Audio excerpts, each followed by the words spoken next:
If you are hitting your performance targets every quarter but getting passed over for leadership roles, you aren't unlucky. You are suffering from a specific condition called being too valuable to promote. Here is the interesting truth. To your boss, promoting you may feel like a risk. If they move you up, your current department may fall apart. You have made yourself the structural load-bearing wall of your team, and you don't remove a load-bearing wall without the roof caving in. Today, we are going to fix your career stagnation.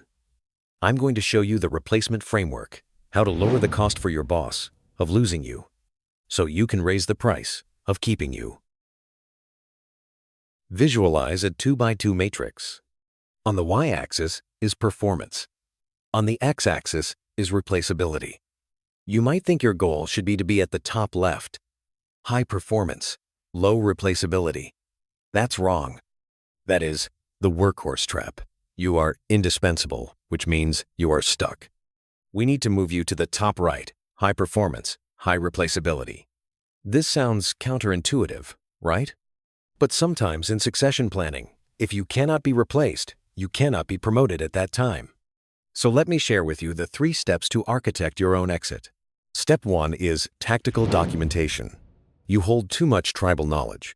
If you get hit by a bus, the team fails. Stop hoarding information. Start building the playbook. For the next 2 weeks, every time you do a complex task, record your screen or write a bullet point checklist. The script.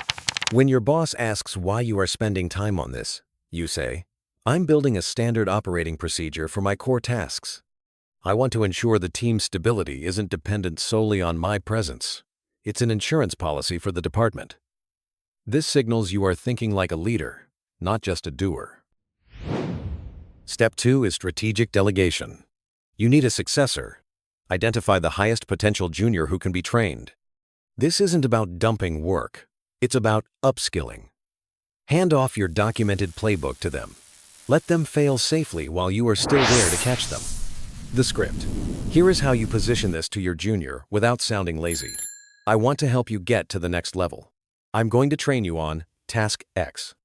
It gives you visibility with upper management, and it frees me up to focus on higher level strategy. It's a win-win. Step 3 is the pitch. Once your successor is 80% ready, you have removed the fear of the roof caving in. Now you leverage that for how to negotiate a promotion. Do not walk in and complain. Walk in with the solution. The script. Say this verbatim. I know my current role is critical, which is why I've spent the last quarter training NAME to take over my core operations. They are ready to run the day-to-day. This capacity allows me to step up and solve bigger problem for you. I've built the bridge for my transition, so there's zero drop in performance.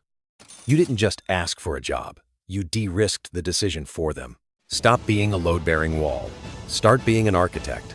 Build the system that replaces you, and you will become the leader who manages it.